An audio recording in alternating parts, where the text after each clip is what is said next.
afternoon mga sisi. So, kailangan na po natin magsundo ng estudyante. Ayun na nga, kailangan na natin mag-e-bike kasi nga kahit medyo malapit-lapit lang ang school sa amin.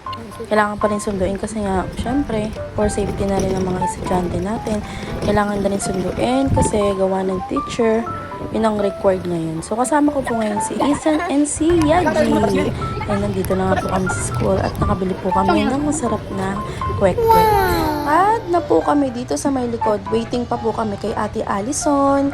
Ayan, nakatuloy lang ang aming Yaji. Ayan si Ate Allison. Yay! Ano na si Ate? Tuwang-tuwa na naman ng baby. Tuwang-tuwa yung pagkasinusundo namin siya. Kasi syempre kasama si Yaji. So, ayun na nga. Amang laro-laro sila dyan. Play muna. Ikot-ikot. Uuwi na po kami ngayon. Thank you for watching.